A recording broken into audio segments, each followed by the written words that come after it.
بسم الله الرحمن الرحيم عن شداد بن أوس رضي الله تعالى عنه قال قال رسول الله صلى الله تعالى عليه وسلم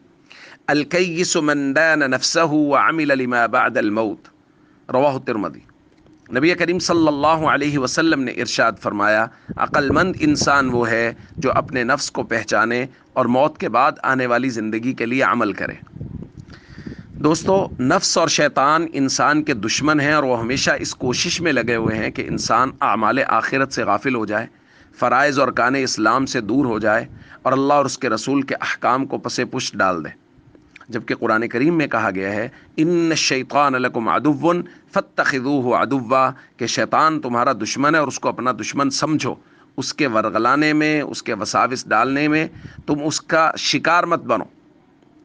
تو دوستو، رمضان المبارک میں چونکہ خوبصورت معمولات بنے ہوئے ہوتے ہیں، فرائض و ارکان اسلام کی پابندی ہو رہی ہوتی ہے، جماعت کی پابندی ہو رہی ہوتی ہے، سنن و مستحبات کی رعایت ہو رہی ہوتی ہے، تو نفس اور شیطان پہ یہ چیزیں بہت گراں ہیں، سو وہ کوشش کرتے ہیں کہ انسان کو ان چیزوں سے دور کریں۔ تو اس کے لیے ان کا طریقہ واردات یہ ہے کہ وہ پہلے چھوٹی چیز سے شروع کرتے ہیں، یار یہ سنت غیر موقدہ ہی تو ہے، کوئی بات نہیں۔ اچھا، پھر آہستہ آہستہ سنت غیر موقدہ چھوٹ گئی تو وہ کہے گا سنت ہی تو ہے، موقدہ پہ بھی وہ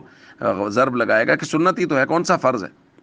اس سے دور نکل گئے تو اب وہ کوشش کر کے انسان کو فرض سے بھی دور کرتا ہے۔ اس لیے ہمیں ان کی شرارتوں کا طریقہ کار پہچاننا ہے اور ہم نے پہرا دینا ہے ان اعمال پہ جو ہمارے خوبصورت رمضان میں بن چکے ہیں۔ ہمیں جماعت کی پابندی کرنی ہے، فرائض و ارکان اسلام پر پورا کاربند رہنا ہے اور سنن و مستحبات کی پوری رعایت رکھنی ہے، اور ہم جب ایسا کریں گے تو پھر ہمارا رمضان بھی خوبصورت اور ہمارا غیر رمضان بھی خوبصورت، اور مساجد کی رونقیں بھی ویسے ہی بحال رہیں گی جیسے رمضان المبارک میں بحال ہوتی ہیں۔